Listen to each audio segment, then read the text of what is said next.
Tengan muy buenas tardes.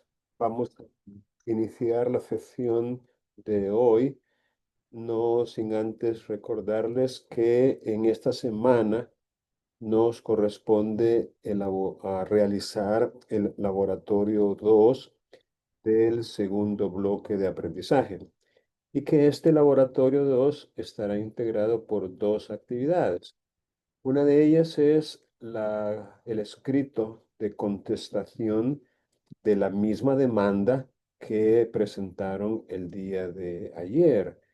Esa misma demanda, esa misma es la que van a contestar, tratando de, digamos, esa contestación cumplir con los requerimientos que al respecto se dan en la legislación aplicable. Especialmente recuerden el no omitir pronunciarse en la contestación sobre los hechos enumerados en la demanda para no correr el riesgo ya explicado en las excepciones de que se vaya a entender esas respuestas evasivas o ese silencio como una admisión tácita o reconocimiento tácito de los hechos, que podría eventualmente dar lugar a lo que se conoce como prueba por confesión, ah, la confesión ficta de que hemos hablado. Y además, en ese mismo escrito deben formular una contrademanda o reconvención. Y recuerden que la reconvención tiene que hacerse cumpliendo con los mismos requisitos formales de una demanda, pero de manera separada de la contestación y a continuación de ella. Es decir, primero tendrán que hacer la contestación de la demanda y a continuación, separadamente, la reconvención. Entonces, no dejen de tomar en cuenta que en esa reconvención deben observar los mismos requisitos de forma y, ¿por qué no?, también de fondo de una demanda, ya que esa reconvención también será objeto de un análisis de forma y de fondo. También existe la posibilidad de que el tribunal la declare improponible si tiene defectos insubsanables o que haga prevenciones si los defectos que se le encuentren son subsanables, es decir, que se puedan corregir. Y eventualmente esa reconvención tendrá que hacerse un emplazamiento al demandado reconvencional, que es el mismo demandante original, para que conteste en el plazo de 20 días hábiles a la reconvención. Y así quedarían debidamente concluidas las alegaciones iniciales, después de las cuales pues pasaríamos ya a la continuidad, al desarrollo, a la tramitación o sustanciación del proceso. Y para ello, en esta ocasión, vamos a remitirnos a las disposiciones legales que regulan precisamente la sustanciación del proceso y además el régimen de audiencias. He considerado que es de la mayor importancia que ustedes conozcan el contenido y alcance de esas disposiciones legales, y lo vamos a lograr por medio de su lectura y también alguna pequeña explicación o algunos comentarios que al respecto se puedan hacer. No omito recordarles que el material de estudio más importante en esta parte es el código mismo. Es decir, ustedes tienen que leer el Código Procesal Civil y Mercantil y familiarizarse con él. Incluso tratar de estudiar algunas de las disposiciones que podrían considerarse más relevantes, conocer, ¿por qué no?, hasta el número de artículo que la contiene y obviamente lo que dice esa disposición, porque de esta manera, manejando código, usted va a tener un desempeño más eficaz de su labor como profesional del derecho.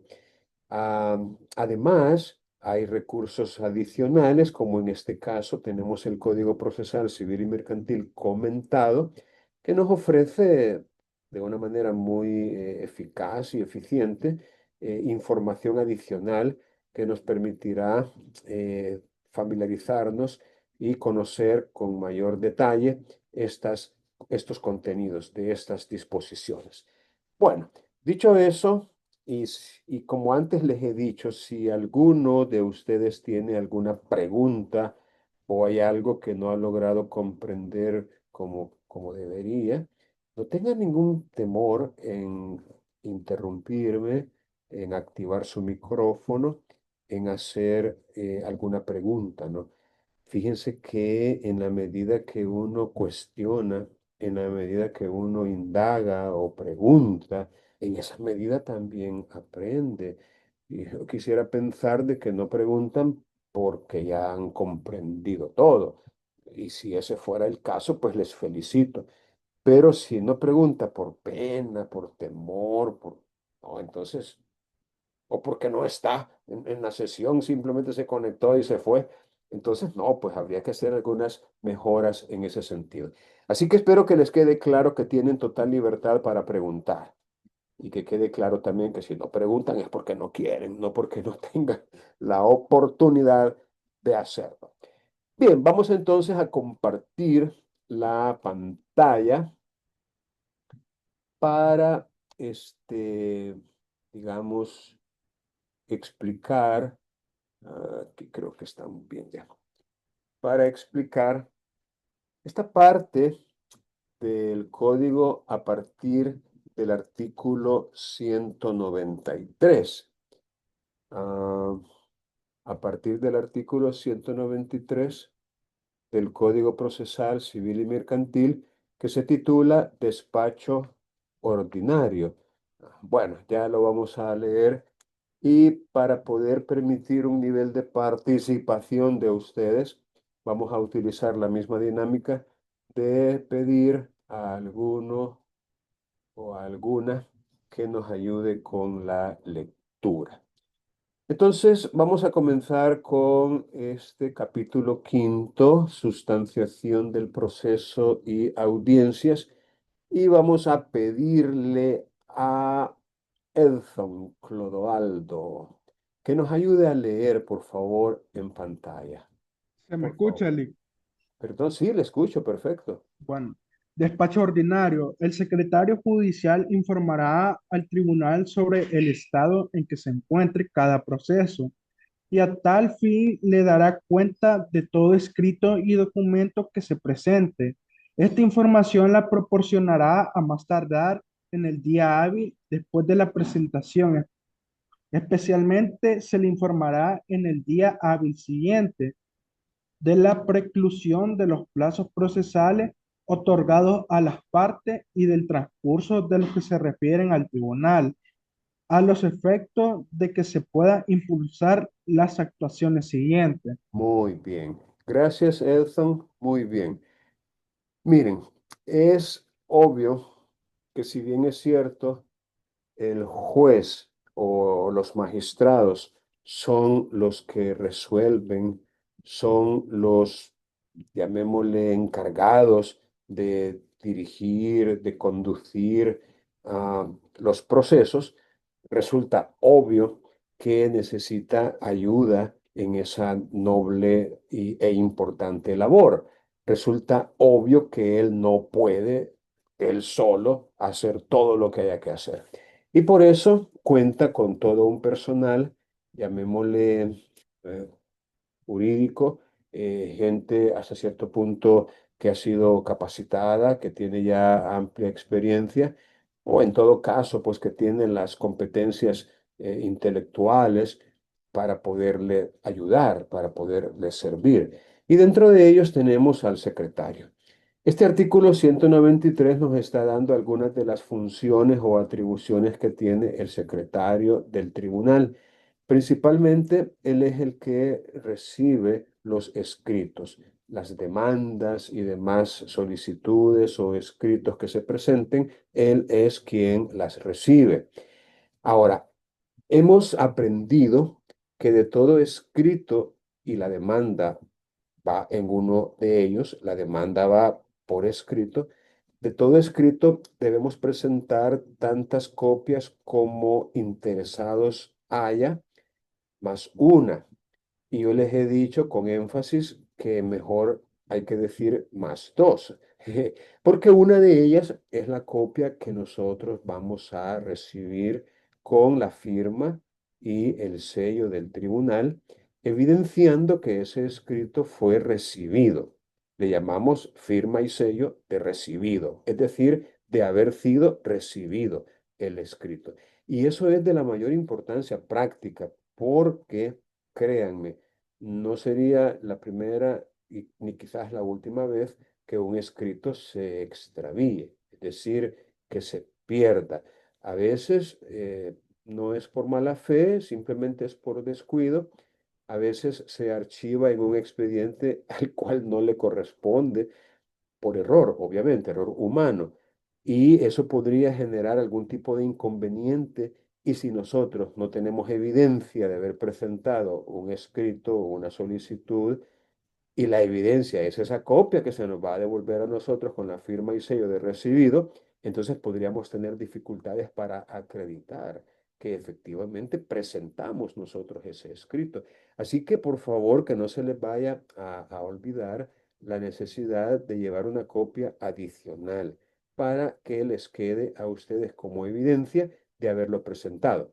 Ahora, luego que el secretario ha recibido estos escritos, estas solicitudes, estas evidencias documentales, él dice que va a dar cuenta de todo eso, obviamente, al juez o a los magistrados si estuviéramos en un tribunal colegiado.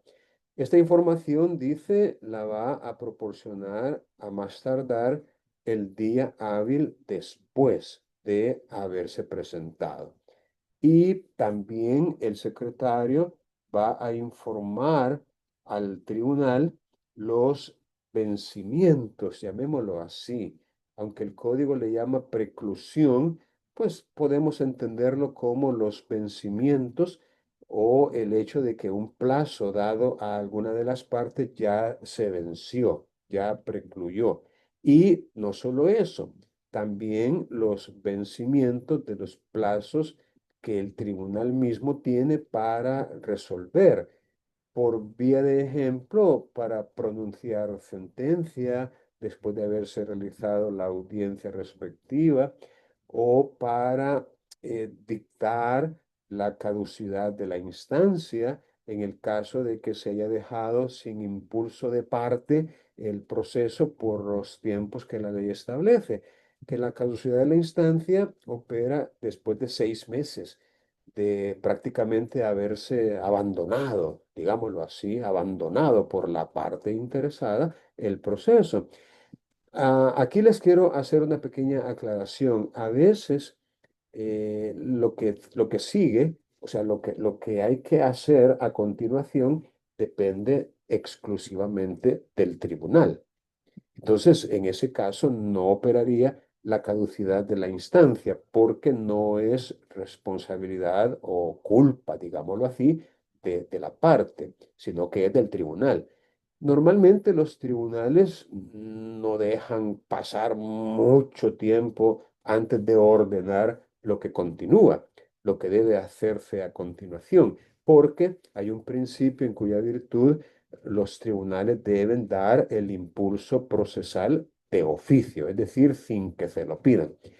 Pero algunas actividades procesales corresponden exclusivamente a las partes. Y si en ese caso se deja pasar ese tiempo establecido por la ley, allí sí operaría la caducidad de la instancia y es el secretario del tribunal el encargado de hacérselo ver al juez o al tribunal para que se decrete precisamente la caducidad de la instancia. Ah, bien, sigamos con el siguiente artículo que es el 194, que es el que, como les repito, habla de esa facultad que los tribunales tienen en base incluso al artículo 14 que todos ustedes ya conocen, que habla sobre la dirección y ordenación del proceso, el artículo 14, tenemos este artículo 194 que también plantea o contiene, mejor dicho, esa facultad del tribunal, o más que facultad, es como una prerrogativa o mejor dicho, una responsabilidad. Yo creo que ese es un mejor término, un deber del tribunal. Ayúdeme, por favor, con la lectura de este artículo. Ever, Ever Iglesias, el artículo 194. Ahí está en pantalla. Bueno, buenas tardes, Lick, ¿se me escucha? Sí, le escuchamos muy bien. Ok, el 194, vea, Lick. Sí, por favor. Ok, impulso del proceso, artículo 194. El impulso del proceso corresponde de oficio al tribunal que le dará el curso y lo ordenará como legalmente corresponda. A estos efectos se dictarán las resoluciones que sean necesarias tanto por el personal jurisdiccional como el personal administrativo en el marco de las competencias fijadas por este código. Muy bien. Gracias, Ever. Como vemos, una consecuencia o en aplicación, si se quiere, del principio contenido en el artículo 14 es esto, ¿verdad? Que el impulso del proceso corresponde al tribunal de oficio. Ya les he explicado que esa expresión de oficio significa sin que nadie se lo pida. No se requiere una petición de parte, sino que de oficio es a iniciativa del tribunal mismo. Entonces el tribunal le va a dar el curso y va a ordenar o a dictar las resoluciones que correspondan según el caso. Entonces no es necesario, por vía de ejemplo, pedirle al tribunal que, por ejemplo, que declare rebelde al demandado al cual no se le, digamos, no contestó, no dijo nada a pesar de haber sido emplazado. No es necesario tampoco pedirle al tribunal que señale alguna audiencia, ¿verdad? Porque eso es algo que también le corresponde hacerlo al tribunal, señalar una audiencia o mandar oír a la parte contraria en el caso de una cuestión incidental que se haya planteado o incluso a declarar una improponibilidad sobrevenida cuando es él el que ha determinado la existencia de una causal de improponibilidad que no logró detectar en el análisis liminar o en el análisis inicial que hizo de la demanda. Es decir, repito, este impulso procesal de oficio le corresponde al tribunal. Bueno, Una miren, pregunta sí, sí, dígame, Luis con María. respecto a lo del oficio o una actuación de oficio. Recuerdo haber leído una línea jurisprudencial que lo de oficio no es automático. No sé si usted sabe algo al respecto de eso, porque he buscado esa línea jurisprudencial y no la he vuelto a encontrar. Pero hablaba acerca de eso, de que cuando se está frente a alguna actuación de oficio, no quiere decir de que eso sea automático. Bueno, vamos a ver, ¿cómo lo interpretó usted en la lectura que hizo? ¿O cuál sería el significado de que no es automático? Poniéndolo así entre comillas, no es automático. La verdad, como Porque, es una lectura de hace tiempo, pues recuerdo de que con automático, pues se choca un poco con esto de que es de oficio, porque si es de oficio es que no necesita una reacción de una parte para que esto se produzca. así es.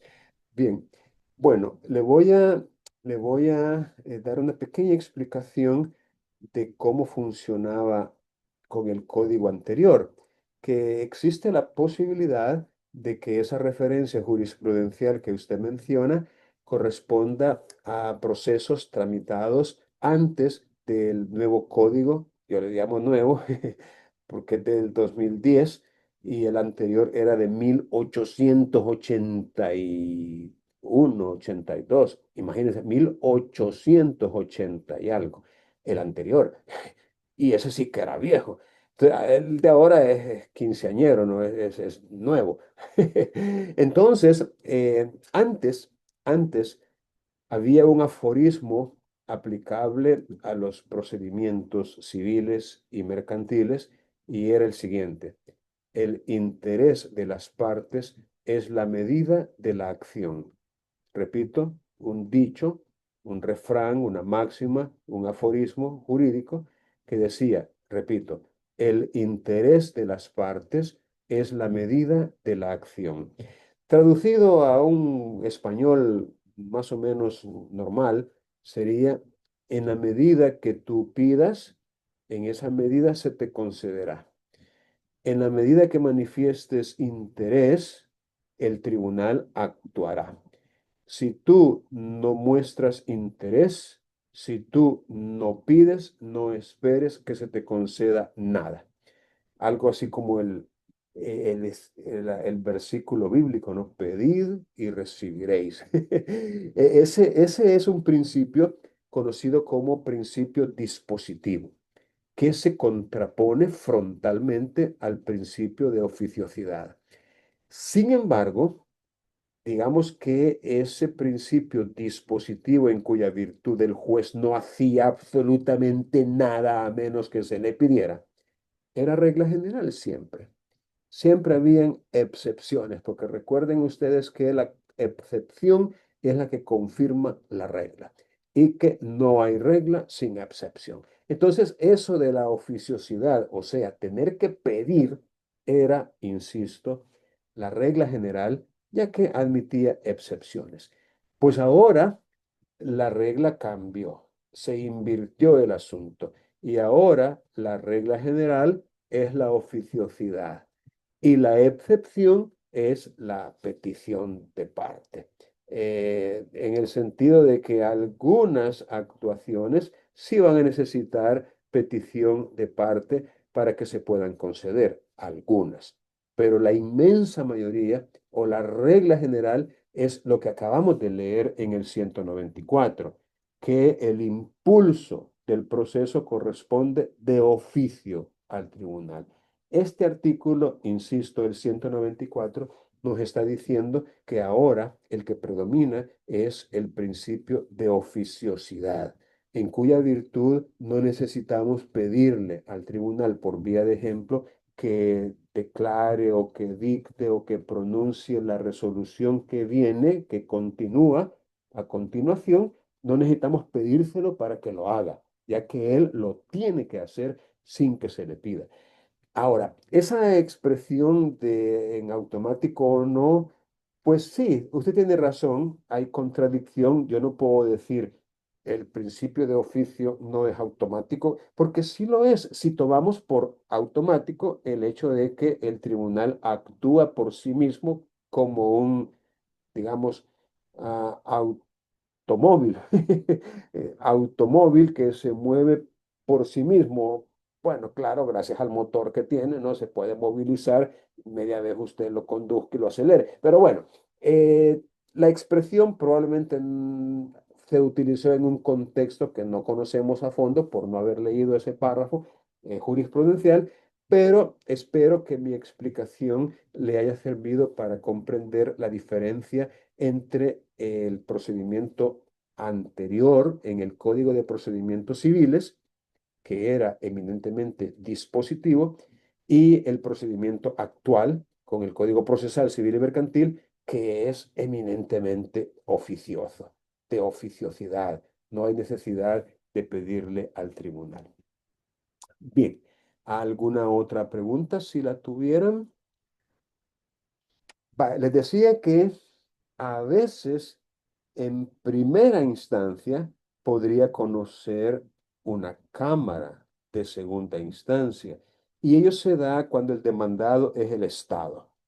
Pero en todo caso, las cámaras también tramitan o sustancian un proceso cuando se ha interpuesto un recurso de apelación.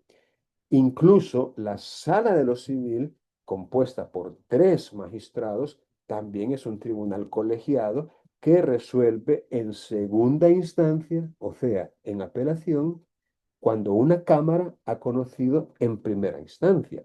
Es decir, cuando el demandado es el Estado y la Cámara pronuncia sentencia o cualquier otro auto apelable, entonces quien conoce en apelación es la sala de lo civil, que está integrada por tres eh, magistrados, de los cuales uno es el presidente.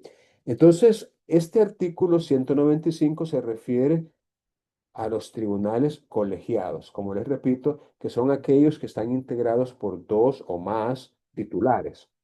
Ah, cuando el proceso deba ser resuelto por un tribunal colegiado, este, o sea, el tribunal, será presidido por el magistrado presidente. Y él será el encargado de sustanciar los asuntos que se ventilen. Y aquí se mencionan sus funciones del magistrado presidente. Bueno, eso no nos interesa mucho ahorita, ¿verdad? Aunque es bueno saber que el magistrado presidente tiene sus funciones establecidas expresamente aquí en la ley. Y sí sería bueno conocer esto de la disconformidad, ya que de repente podríamos encontrarnos nosotros con casos en los cuales, siendo colegiado el tribunal, no se ponen de acuerdo. Eso solamente se daría en tribunales compuestos por un número par de titulares, porque si fuera impar, como tres o cinco, pues no habría tal situación de que se trata en este artículo, pero sí cuando fueran pares, dos o cuatro. Entonces, vamos a leer este artículo 197 para conocer un poco qué es lo que debe hacerse en el caso de disconformidad. Entiéndase por disconformidad la falta de acuerdo, el desacuerdo o las opiniones contradictorias. Uno dice una cosa y el otro dice otra cosa diferente. Entonces no se ponen de acuerdo en cómo debería resolverse el asunto. Angerlin, ayúdeme usted ahorita, por favor, con la lectura. Angerlin, Philip, gracias. artículo 197. Disconformidad. Cuando un tribunal colegiado no resultare unanimidad de votos para formar sentencia de todos los puntos que contenga, se llamará al magistrado suplente. Notificadas las partes sobre quién es el magistrado llamado y presente éste, se verá de nuevo la causa para que dicho magistrado dirima la discordia adhiriéndose a uno de los votos discordantes o razonados en un plazo no mayor de 10 días. Y, si en este caso no hubiere sentencia, se seguirá llamando en discordia. La sentencia será firmada por todos los magistrados que tomaron parte en la deliberación del asunto, aun por el que hubiera disentido, haciéndose constar el nombre de los que concurrieron a formarla con su voto. El disidente deberá consignar un voto a continuación de la sentencia, con las razones en que se funde, y será firmado por el autorizado por el secretario. Si por cualquier circunstancia un magistrado no quisiere o no pudiere firmar, se dejará constancia expresa de ello. Gracias, Angelin. Gracias. Vaya, aquí tenemos entonces el procedimiento a seguir cuando en un tribunal colegiado, que solo podrían ser las cámaras o, bueno, la sala de lo civil no, porque tiene tres integrantes. La que tiene cuatro es la sala de lo contencioso administrativo, si mal no recuerdo, porque la sala de lo penal tiene tres también, la sala de lo civil tiene tres, de lo contencioso tiene cuatro, llegan a 10, y la de lo constitucional que tiene cinco. Entonces, eso solo podría darse en la sala de lo contencioso administrativo o en una cámara de segunda instancia que tiene dos. De hecho, yo he conocido en casos que yo mismo he llevado de dos ocasiones en que ha habido esta disconformidad o discordia, como le llama también el código, discordia, es decir, la falta de acuerdo, la falta de unanimidad, como también lo dice el código, es decir, los magistrados no se ponen de acuerdo. Y como son dos, y cada voto vale lo mismo, porque a pesar de que uno de ellos es el presidente, no tiene lo que se conoce como un voto de calidad. Les hago saber que en materia de votaciones, a veces uno de los que van a votar tiene voto doble o voto de calidad, que en el caso de empate, su voto predomina y decide la cuestión. Pero en este caso no es así. El magistrado presidente no tiene voto doble, no tiene voto de calidad y se hace necesario, en caso de discordia o disconformidad, o falta de unanimidad o falta de acuerdo, no importa cómo le llamemos, van a tener que llamar a un magistrado suplente. Ahora, esto tiene que ser notificado a las partes, tal como lo dice este artículo, notificadas las partes sobre quién es el magistrado llamado. Y esa notificación tiene una gran importancia, les cuento, porque existe la facultad, podemos llamarle así, de la parte para no estar de acuerdo con ese magistrado cuando tiene motivos, llamémosle motivos razonables que le permitan asumir que ese magistrado no va a ser imparcial. ¿Qué son las causas de recusación? O sea, debemos saber, y eso es importante, que de repente, si nos encontramos con un juez o un magistrado, que nosotros tengamos dudas razonables de que va a ser parcial, es decir, que va a perjudicarnos por algún tipo de situación que se haya dado con él, tal vez de enemistad, algún pleito, algún litigio, algún reclamo, qué sé yo. Pero no es tampoco caprichoso, pues, ¿verdad? Como que dice, ay, esa es la vez pasada que lo vi en el centro, no me quiso saludar, me vio mal. No, tampoco es algo así subjetivo o caprichoso. Tienen que ser causas hasta cierto punto fundamentadas, fehacientes, creíbles, de que podría no ser imparcial con nosotros o con nuestro cliente. Entonces, aquí en el mismo código pueden encontrar ustedes lo que se conoce como la recusación. Podemos recusar no solo a un juez, también a un magistrado, al secretario del tribunal, a un perito. Es decir, podemos ejercer ese derecho de manifestar que no, que esa persona no sea la que conozca, la que intervenga en el caso, porque, repito, tenemos ese temor fundado de que no sea totalmente imparcial, que es como debería ser.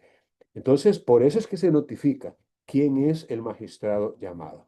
Ahora, cuando ese, digamos, comparece, se verá de nuevo la causa, dice. Como que dice, se van a reunir los magistrados discordantes con el magistrado que va a resolver la discordia para que dicho magistrado la dirima. Miren el lenguaje que utiliza el legislador y traten otra vez de anotar aquellas palabras que están ustedes leyendo por vez primera y que necesite, ¿por qué no?, algún tipo de análisis adicional, ¿no? Dirimir es el verbo, dirimir, dirimir. Entonces, anótenlo por ahí, búsquenlo en un diccionario y incluyanlo ya en su vocabulario propio. Dirimir, para que resuelva la discordia, para que la solucione, para que arregle, para que de alguna manera él sea quien decida, ¿ya? ¿Y cómo lo va a hacer? Adhiriéndose a uno de los votos, como quien dice, estoy de acuerdo con el magistrado tal, que podría ser el presidente o no, no importa, el presidente podría perder, digámoslo así, en el sentido de que su voto no fue el que prevaleció, podría ser. Ah, y ello en un plazo, dice la ley, no mayor de 10 días. Este es un plazo que también corresponde al tribunal y es uno de los cuales el secretario que tiene que tener un control completo de todos los horarios, las fechas, los plazos que se han concedido, no solo a las partes, no también al tribunal para poder informar. Señoría, le quedan 3 días, le quedan 2 días, o mañana se le vence el plazo para que usted resuelva la discordia, por ejemplo. Ahora, existe la posibilidad, y esto sí nunca lo he visto yo, pero existe la posibilidad de que este otro magistrado que llegó para solucionar, para dirimir, para resolver la discordia, pues tenga una tercera opinión. Eso, repito, para mí resultó novedoso con la lectura de este artículo, porque nunca lo he visto. Como quien dice, mira, ni contigo ni contigo. Yo tengo mi propia forma de ver las cosas y mi propio voto, mi propia decisión, que no es ni la tuya ni la tuya. Podría ser una tercera opción. Y entonces dice, se seguirá llamando en discordia. Detalle interesante porque abre la posibilidad de un cuarto, de un quinto, de un sexto magistrado en discordia hasta que se logre los 2 votos que se necesitan en sede de una cámara para resolver el asunto. Entonces, repito, es muy, a mi juicio, muy particular, muy extraordinaria esta situación, pero podría darse de que ni aún con el tercero se logre sentencia y haya necesidad de seguir llamando a más magistrados suplentes hasta que se resuelva la discordia. Luego, pues, la sentencia va a ser firmada por todos los magistrados que tomaron parte en la deliberación del asunto, aún el que hubiere disentido o, como lo hemos aprendido, los que hubieran disentido, haciéndose constar el nombre de los que concurrieron a formarla con su voto. El disidente, entiéndase, aquel cuya opinión no fue la que prevaleció. El disidente es el magistrado cuyo voto no fue el que prevaleció. Es decir, el magistrado en discordia se adhirió al otro, al voto del otro magistrado. Entonces, el disidente es aquel, repito, cuyo voto no prevaleció, el que, digamos, si fuera una batalla, el que perdió, ¿verdad? Y él va a consignar su voto a continuación de la sentencia con las razones que él tuvo para votar de esa manera y solamente lo va a firmar él o ella y siempre el secretario autoriza las firmas de los jueces y de los magistrados. Me llama la atención también esto otro de un magistrado que no quiera. Puya, diría yo, que cómo es posible que un magistrado no quiera. El legislador lo ha previsto, como quien dice, terminó enojado, pero terminó molesto, se fue bravo y no quiso firmar. Entonces, se dejará constancia expresa de esa situación, de que no quiso firmar, aunque también existe la posibilidad de que no pueda hacerlo. Uno no puede firmar cuando tiene algún problema físico que le impida hacerlo. Una fractura, un desgonce o la razón que sea, una mutilación. Bueno,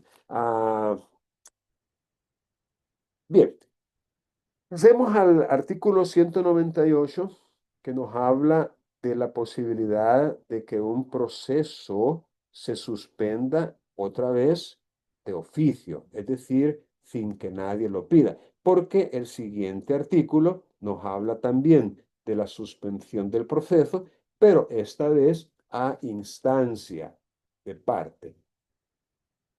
Entonces, la diferencia entre estos 2 artículos está precisamente en el hecho de que en el 198 la suspensión se estaría produciendo de oficio, sin que nadie la pida, y en el siguiente artículo a instancia de parte interesada en ella.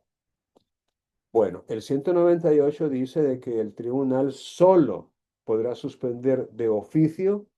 Este solo, obviamente, es restrictivo, es limitativo, es una limitante solo cuando concurra un supuesto de caso fortuito o fuerza mayor que así obligue a hacerlo.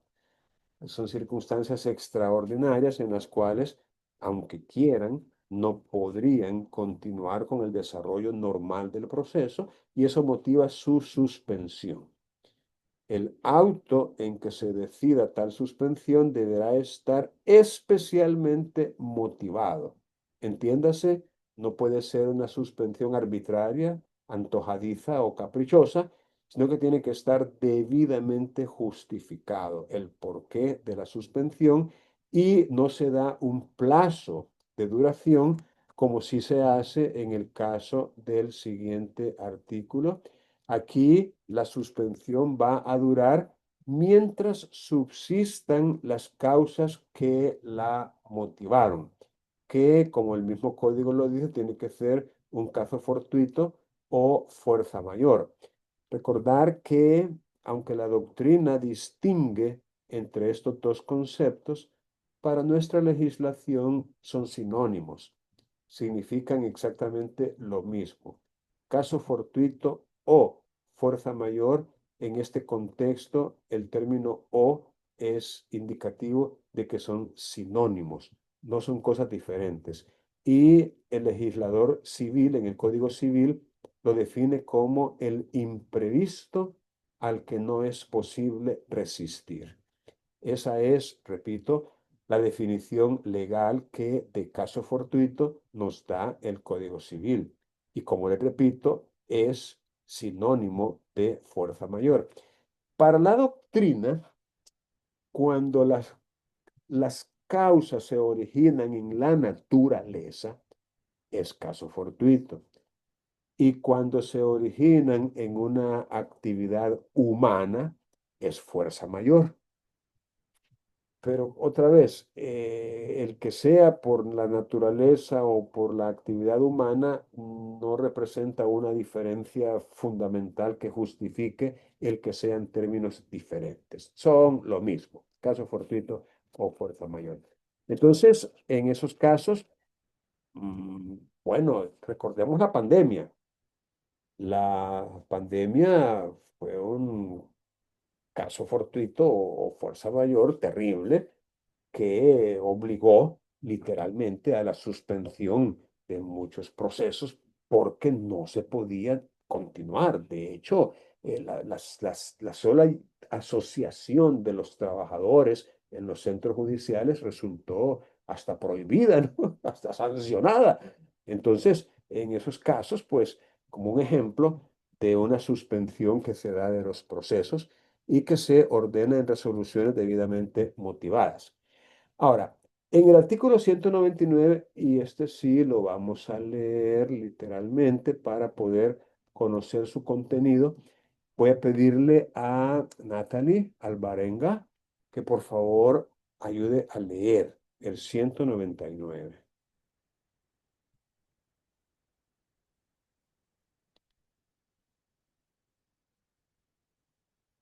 Natalie, por favor.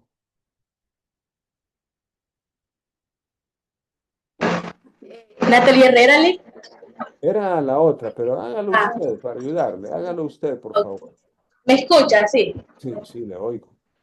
Suspensión del proceso a instancia de parte. Artículo 199. En el ejercicio del poder de disposición sobre el objeto del proceso, las partes podrán solicitar de mutuo acuerdo la suspensión del proceso, que será acordada siempre que no sea contraria al orden público, ni suponga perjuicio para el interés general o para terceros.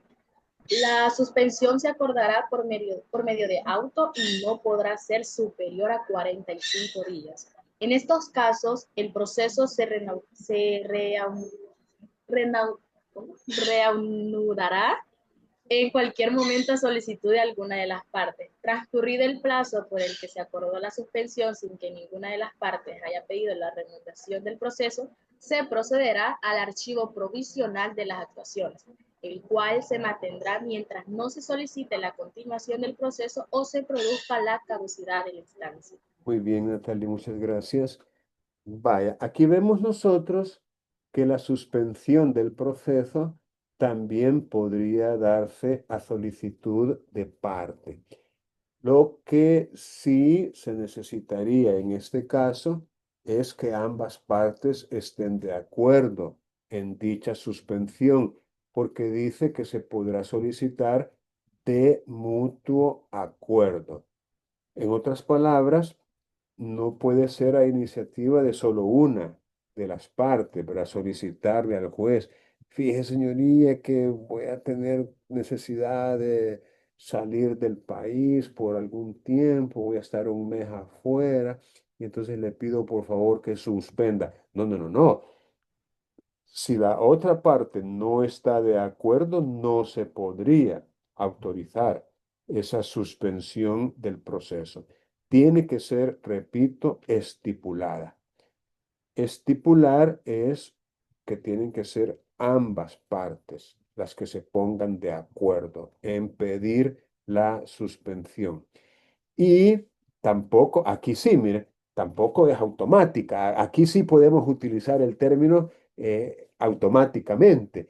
O sea, sería automático si bastara la petición de las partes para que el juez la concediera. Ahí sería automático, ¿verdad? Ipso facto, que traducido al español significa por el mismo hecho. O sea, no por el solo hecho de pedirla en automático el juez la va a conceder. No, no. Ya que hay condiciones, hay requisitos para que el juez la pueda conceder, la suspensión. Y es que esa suspensión no sea contraria al orden público. Un poco raro porque recuerden que estamos en un terreno eminentemente patrimonial, dispositivo, que mira el interés de las partes. Pero bueno, a lo mejor de repente podemos encontrarnos con la tutela de intereses colectivos de una comunidad, como los consumidores, etcétera. Bueno, ni suponga, dice, perjuicio para el interés general, otra vez, como que si fuera de orden público, o incluso para algún tercero. Si esa suspensión puede dañar o afectar los intereses generales de la mayoría, de una colectividad, de la sociedad en general, o de alguien en particular para un tercero, el juez podría negarla, el juez podría rechazarla. Esa suspensión, dice, se acordará, o sea, se decidirá, se otorgará por medio de una resolución judicial llamada auto. Aquí no es ni sentencia ni decreto, sino que es un auto y no podrá la suspensión superar los 45 días. 45 días es lo máximo que puede durar una suspensión.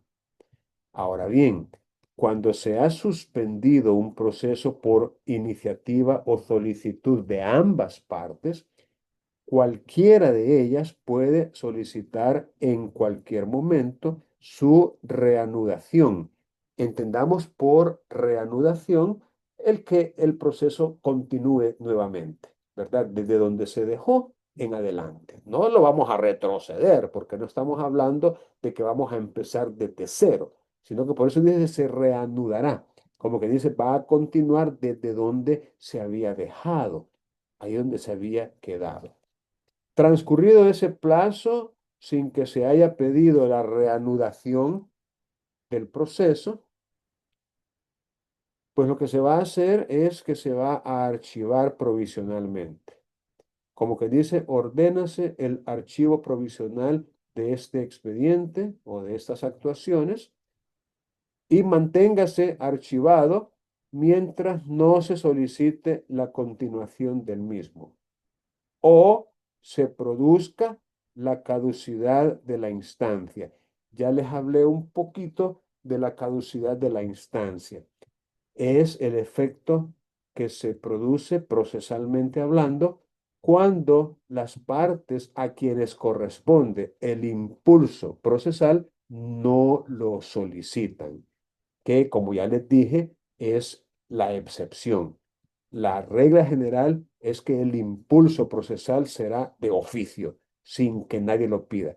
Pero hay algunas actividades que sí corresponden a la parte realizarlas y si no lo hace y deja pasar el tiempo que la ley establece para la caducidad de la instancia, que es de 6 meses en primera instancia y de 3 meses en segunda instancia, entonces caducará la instancia, precisamente como una sanción ante la negligencia de la parte interesada en hacer lo que le correspondía hacer y que no lo hizo, ¿no? Y ahí sí le resulta imputable o reprochable a la parte.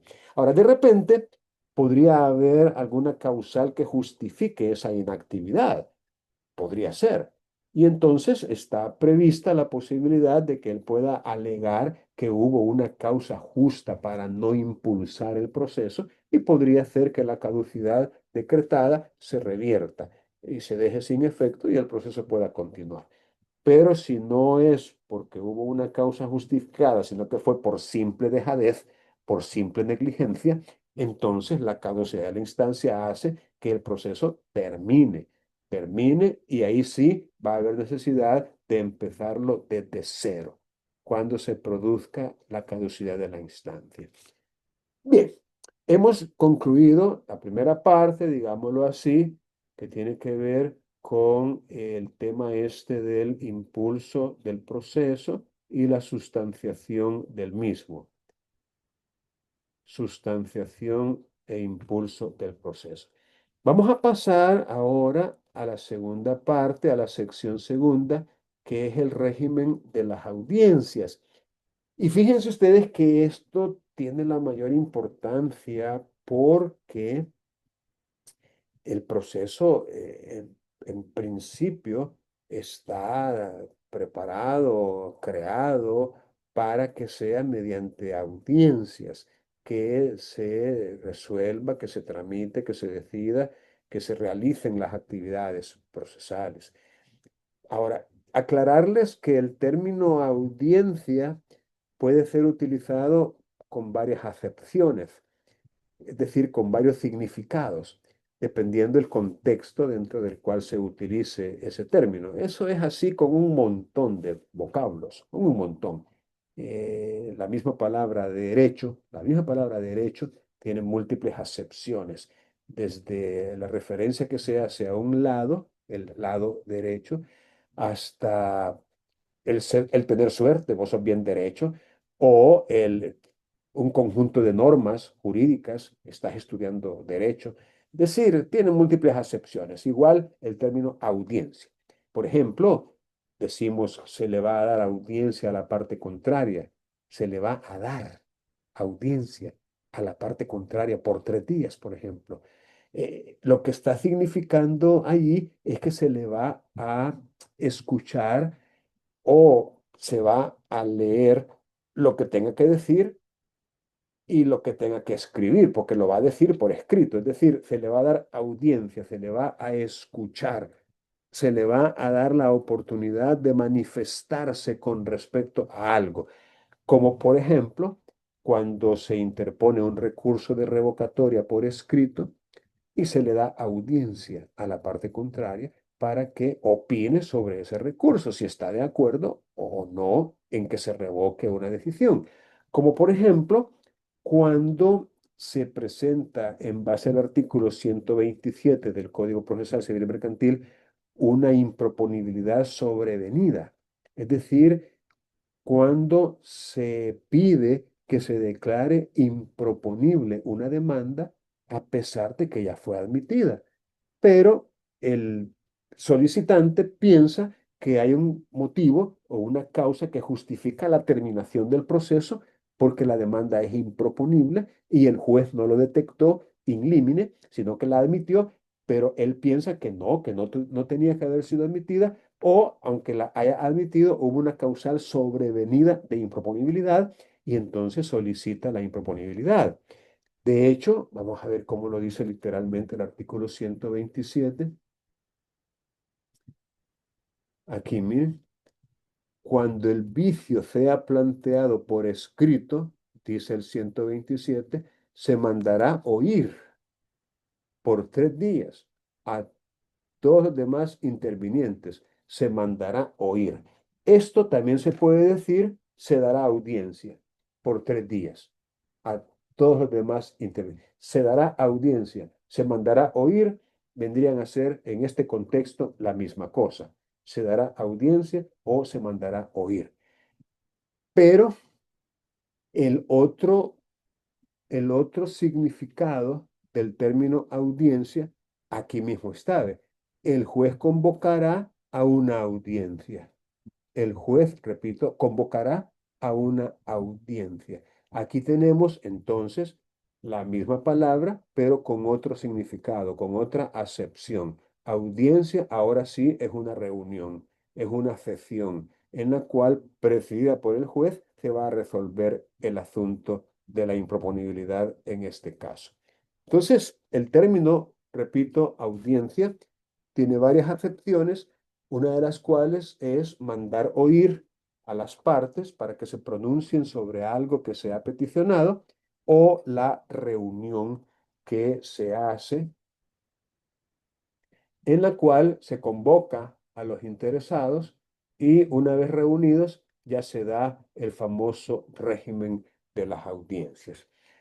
Bueno, el artículo 200 dice que las audiencias serán públicas. Miren, esto de la publicidad, hay dos, digamos, modalidades o clases de publicidad. Está la publicidad externa y la publicidad interna.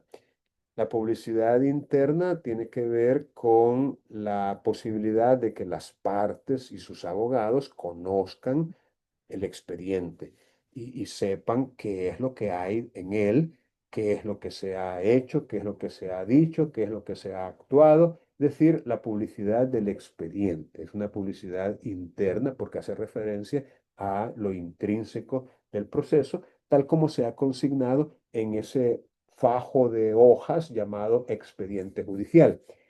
Pero la publicidad externa ya tiene que ver con el público en general. Miren, es lamentable que las salas de audiencia en la mayoría de los tribunales son bien pequeñas.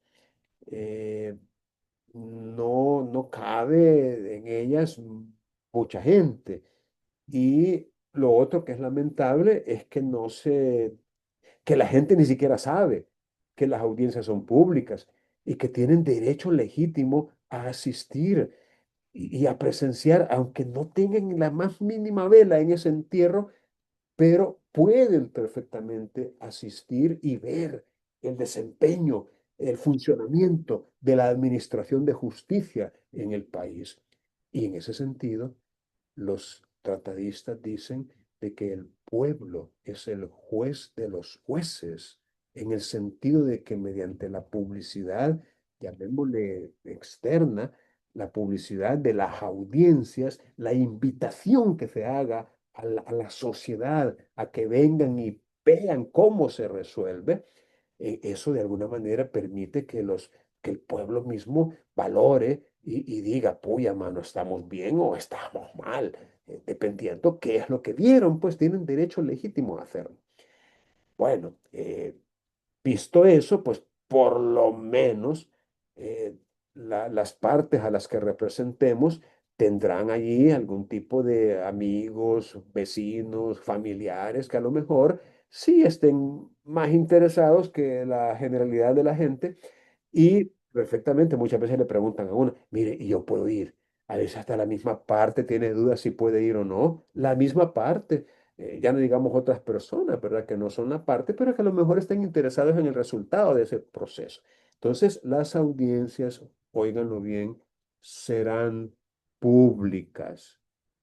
Claro, hay limitantes propias del espacio físico, totalmente de acuerdo, pero eso no significa que no se pueda permitir la presencia, la asistencia con el debido respeto y decoro y buen comportamiento, ¿verdad? Incluso la forma de vestir podría ser regulada, pues no va a llegar alguien con traje de baño, por ejemplo, o en estado de ebriedad o con una cerveza en la mano. Es decir, hay normas pues, de convivencia pacífica que sugieren y limitan la entrada, digámoslo así, de algunas personas por la condición en la que se encuentren. Pero por lo general, personas vestidas normalmente y que se porten bien, digámoslo así, deberían ser admitidas. También dice que se van a realizar bajo pena de nulidad insubsanable, y esto es interesante, bajo pena de nulidad absoluta, nulidad que no se puede corregir, que no se puede perdonar, que no se puede dispensar, bajo pena de nulidad insubsanable, en presencia del titular o titulares del juzgado o tribunal colegiado, en los términos del artículo 10. Aquí nos remite al artículo 10 del mismo código, que es el que regula el principio de inmediación. La inmediación es esencial, es sine qua non. Sine qua non es un término que significa indispensable, requerido, esencial, que no puede faltar. Traducido al español sería sin el cual no, sine qua non, sin el cual no. Es decir, es un requisito sin el cual no vale, no vale la audiencia, es ineficaz, es nula, de nulidad insubsanable cuando no se ha respetado el principio de inmediación, que consiste en que la audiencia tiene que ser presidida en todas y cada una de sus etapas por el juez de la causa. El juez tiene que estar allí, inmediando todo lo que suceda, especialmente cuando se produce prueba, especialmente cuando se vierten los alegatos o las argumentaciones, porque él va a resolver precisamente en base a esas pruebas y en base a esas argumentaciones o alegatos, y resulta insostenible que no haya estado presente durante esa recepción de prueba y que no haya escuchado con sus propios oídos, valga la redundancia, los argumentos. Entonces, si no hay inmediación, hay nulidad. Bien, vamos a continuar con la lectura con este artículo 201 y vamos a solicitar ayuda otra vez. Esta vez se lo vamos a pedir a Jenny. Jenny Rivas, por favor. 201.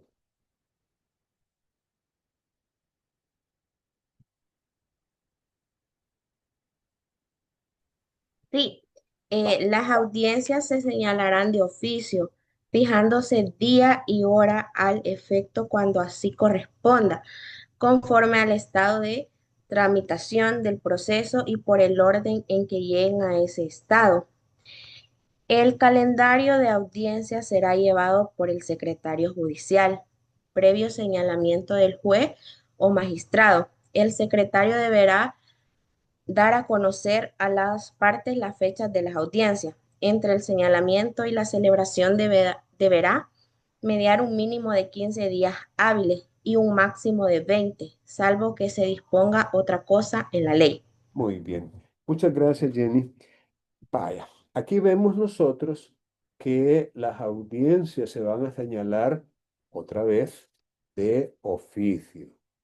Es decir, no hay necesidad de que las partes interesadas lo pidan, sino que el tribunal de oficio señalará las audiencias fijando día y hora. Eso sí, debe ser conforme al estado en que se ha tramitado el proceso. O sea, no puede, por ejemplo, hacer una audiencia si todavía no ha finalizado el plazo para contestar la demanda o para contestar la reconvención. O no podría señalarse una audiencia probatoria primero y después la preparatoria. Es decir, habría que conservar el orden lógico y el estado cronológico en que se encuentre el proceso. Y también hay que respetar el orden en que los procesos han llegado a ese estado en el que ya hay que señalar la audiencia. Pues decir, para ser equitativos e igualitarios y no dar un tratamiento privilegiado a algunos casos en detrimento de otros, pues o sea, hay que hacer una fila, una cola de espera. Y en ese sentido se van a programar las audiencias en el orden cronológico que corresponda. Ese calendario de audiencias lo va a llevar el secretario, pero él no es el que va a señalar. Quien va a señalar es el titular del juzgado o del tribunal, el juez o los magistrados. Y el secretario va a llevar el calendario. Él es el encargado de llevar, digamos, ese orden en un calendario especialmente preparado para audiencias y de esa manera se va a llevar un control efectivo, ¿verdad? Luego, el secretario da a conocer las fechas a las partes. Y aquí dice que entre el señalamiento y la celebración efectiva de esa audiencia debe haber un mínimo de 15 días hábiles y un máximo de 20. Eso es importante porque no pueden celebrar audiencias y convocar a ellas de un día para otro, por decirlo de esa forma. Es decir, no podría señalarse hoy para que la audiencia se haga pasado mañana, o dentro de 5 días, o la siguiente semana. No, porque la ley está diciendo que tiene que haber entre el señalamiento y la celebración un mínimo de 15 días hábiles, un mínimo, y un máximo de 20, a menos que se disponga otra cosa en la ley. Por ejemplo, la ley en materia de la audiencia única del proceso abreviado dispone otra cosa. Lo vamos lo vamos a ver como un ejemplo de esta excepción que dice aquí, salvo que se disponga otra cosa en la ley. La palabra salvo introduce una excepción a esta regla de que tienen que ser 15 días como mínimo y 20 como máximo. Entonces, cuando dice salvo, es porque hay excepciones a esa regla y una de esas excepciones tiene que ver con el señalamiento para la audiencia preparatoria. Vamos a ver si lo encontramos. Vamos a ver, eso podría estar por el 300.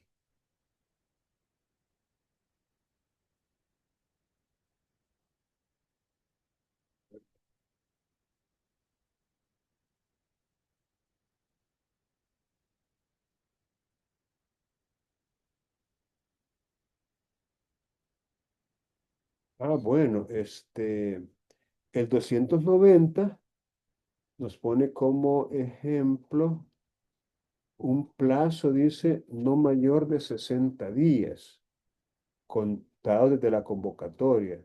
Un plazo no mayor de 60 días.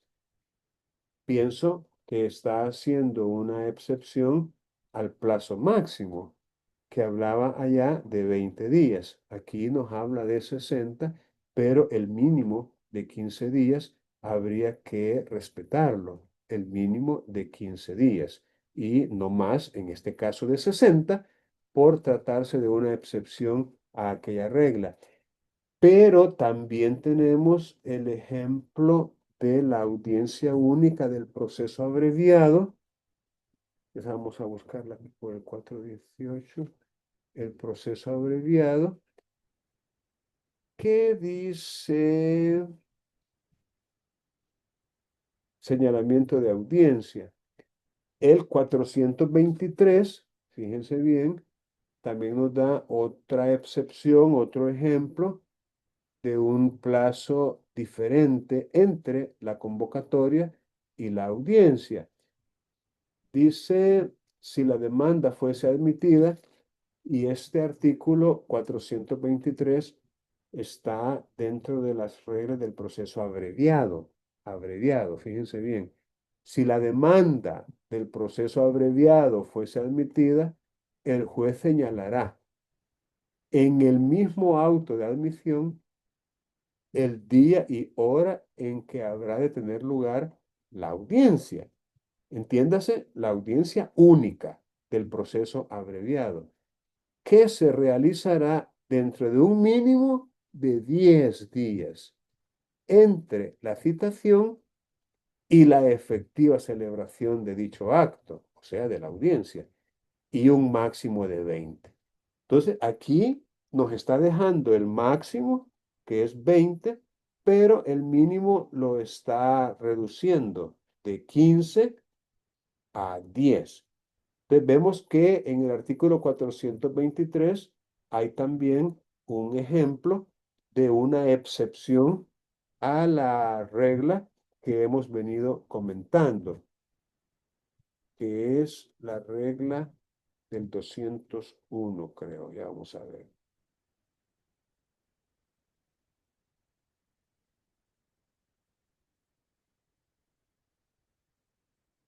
Aquí está.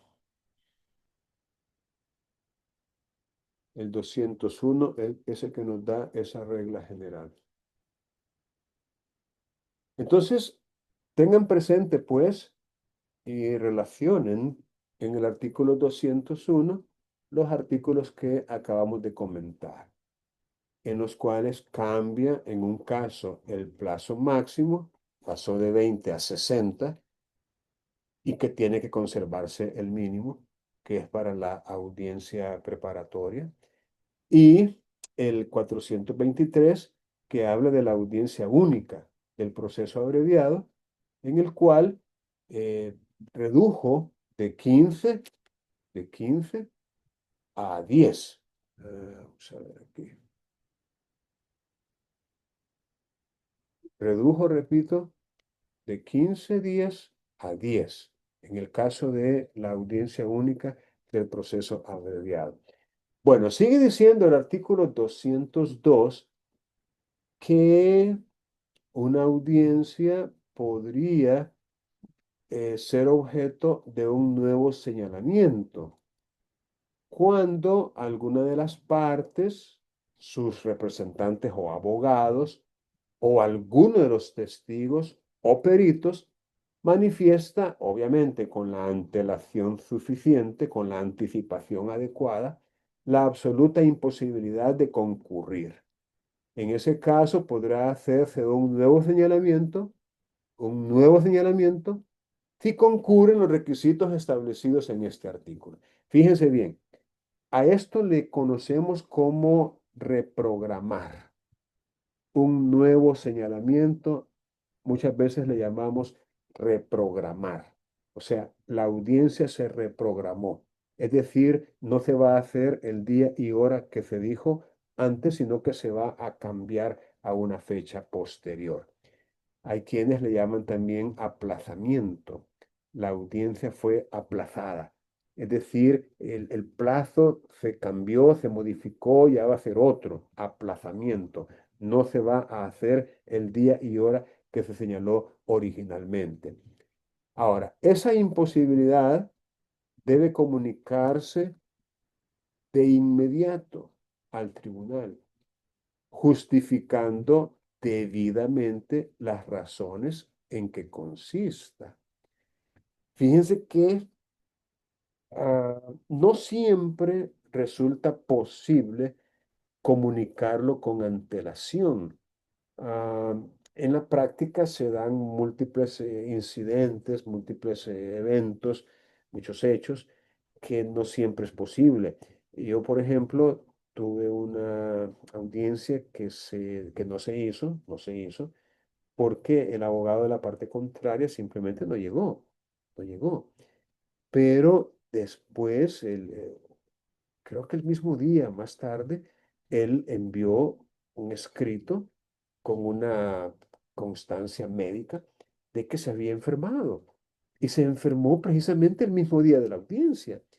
Entonces no era posible para él manifestarlo con anticipación, porque se enfermó el mismo día. Entonces, en ese caso, lo que el tribunal hizo fue mandar a oír la opinión de la parte contraria, que era yo, y obviamente yo cómo me iba a oponer a eso cuando había sido una enfermedad repentina, parece que fue una indigestión con vómito, y bueno, y entonces tenía una constancia médica, pues de que fue con un doctor y el doctor dijo, estás enfermo y te voy a dar una incapacidad por 3 días". Entonces, yo no voy a desconfiar del médico que está firmando y sellando, ¿ves? Tienen un sello los médicos y sellando, ¿verdad? De que lo diagnosticó, pues, y le dio una incapacidad. Entonces, cuando mandan a, cuando me dan audiencia, fíjense bien, me dan audiencia, me mandan a oír, pues yo digo, está bien, reprográmela, señoría. Y no van a creer que la reprogramen en un día en que yo no puedo. Ese día no puedo, tengo un compromiso previamente. ¿De qué hice? De inmediato preparé un escrito con la justificación y ya lo envié al tribunal. Estoy esperando respuesta a ver qué me dicen, si han aceptado o no. Vamos a ver si ya hay respuesta, porque eso creo que fue el viernes. Y vamos a ver si por casualidad ya hay respuesta. Cámara. No, esta es otra cosa. Cámara, ese es de Santa Rosa del Lima. Este es donde reprograman, que les estoy contando.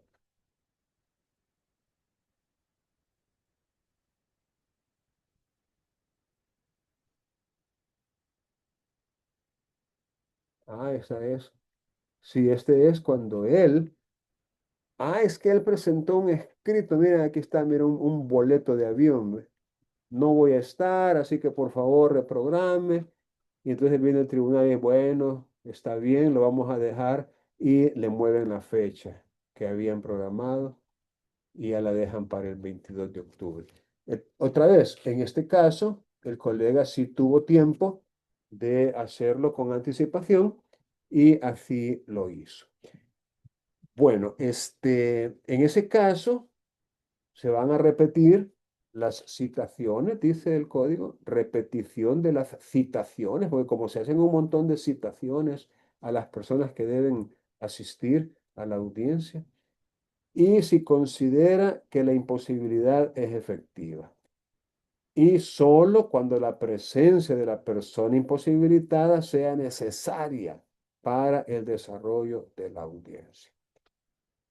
Cuando la causa, esto es importante, mire, cuando la causa de la solicitud de un nuevo señalamiento o una reprogramación o un aplazamiento, como les he dicho que también se llama, sea la coincidencia de audiencia de uno de los abogados, tendrá preferencia la audiencia relativa a causa penal. Hay muchos abogados que litigan en ambas materias, litigan en civil y mercantil, litigan también en penal. Entonces, si de repente hay una coincidencia de audiencias para un mismo día, y no sería posible atender ambas porque las audiencias chocan, ya sea en alguna de las horas, no necesariamente porque está a la misma hora, pero imagínense que tenga una en la Unión a las 9 de la mañana y otra aquí en San Miguel a las 10, pues no podría decir voy a entrar a las 9 y a las 10 ya voy a estar aquí de regreso. Allí hay coincidencia, ahí hay un choque de audiencias. Entonces, la relativa a la causa penal tiene preferencia en el sentido de que esa es la que se va a mantener, la penal. Y la civil y mercantil se va a tener que reprogramar o aplazar o darse un nuevo señalamiento, porque la penal tiene prioridad, tiene preferencia. Si no fuera que una es penal, entonces el señalamiento más antiguo es el que va a prevalecer. Es decir, cuál de esas dos audiencias se señaló primero. Esa que se señaló primero es la que se va a realizar y la que se señaló después, esa se va a aplazar. Y si tuvieran la misma fecha, es decir, se programaron el mismo día, se suspenderá la audiencia correspondiente al procedimiento más reciente. Vean entonces los distintos escenarios, analícenlos bien para que comprendan cómo es que funciona cuando se señalan audiencias y éstas chocan, es decir, en distintos procedimientos, pues en distintos expedientes. Recuerden que el abogado no lleva un solo caso, ni tampoco lleva casos solo en lo civil. A veces el abogado lleva casos en varias materias. Entonces, por eso el legislador hace una aclaración aquí de cuál es la que se va a señalar. Ahora, una vez que ya estamos, digámoslo, constituidos en audiencia, bueno, dice el código que las audiencias se van a celebrar en horas hábiles de un mismo día. Pero, si fuera necesario, se podrán habilitar para la misma audiencia más horas del mismo día. Habilitar, es decir, pasado el horario hábil. Como quien dice, habilitar de 4 de la tarde a 6 de la tarde. Habilitar es convertir en hábiles horas que no lo son, en una o más sesiones, así como continuarla el día o días siguientes hasta su conclusión. Aquí entraríamos en lo que se conoce como hacer un receso. O sea, si le vamos a continuar el día siguiente, tendríamos que hacer un receso. Es decir, la misma audiencia entraría en receso para poderla continuar el día siguiente a las 8, a las 9, a las 10 de la mañana. El tribunal va a decidirlo según su propio calendario de audiencias que tenga. El día y hora señalados se constituirá esta, o sea, la audiencia, en la sala de audiencias del tribunal. Y lo primero que se hace es comprobar la asistencia de las partes, los abogados, los testigos, los peritos y los intérpretes que deban intervenir, haciéndose, dice la ley, una sucinta relación de los antecedentes del caso. La palabra sucinta podría ser otra que ustedes a lo mejor no habían escuchado antes. Sucinta es breve, concisa, precisa, o sea, resumida, una relación sustanciosa, pues, o sea, condensada. No vamos a explayarnos y solo eso nos va a tomar toda la mañana. No, tiene que ser algo muy puntual, muy directo, muy rápido, una sucinta relación de los antecedentes del caso. No se dice aquí a quién le corresponde hacerlo. Vamos a asumir que lo podría hacer el juez o lo podría delegar en alguno de sus colaboradores o en el secretario mismo. Lo importante, obviamente, es que hay que hacer esa sucinta relación de los antecedentes. Y a continuación van a intervenir por su orden el demandante,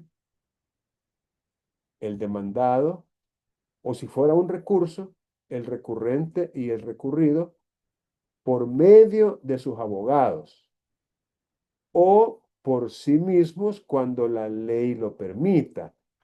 Vaya, miren, esto de por sí mismos necesita explicación, porque si bien es cierto, aquí se habla de el demandante y el demandado, eso lo van a hacer no de manera directa ellos, sino que van a hacer los abogados de ellos, para eso los han nombrado. Entonces serán los abogados los que van a intervenir, pero cuando la ley lo permita, también podrían intervenir por sí mismos. Un ejemplo sería si el demandante o el demandado fueran abogados y hubieran optado por representarse a sí mismos. Eso se puede perfectamente. Un abogado que está demandando o a quien están demandando, como es abogado y está autorizado para ejercer la procuración, perfectamente se puede representar a sí mismo si así lo desea. Y otro caso, otro ejemplo en que la ley lo permite, es, por ejemplo, en una conciliación. Si dentro de una audiencia preparatoria o dentro de la audiencia única del proceso abreviado, o incluso si lo quieren plantear en una audiencia probatoria antes de empezar el desfile probatorio y el debate ya propiamente tal, si lo plantean, entonces el juez puede darles la palabra directamente a las partes para que digan lo que tengan que decir con respecto a una eventual salida o solución alterna del problema, que es la conciliación.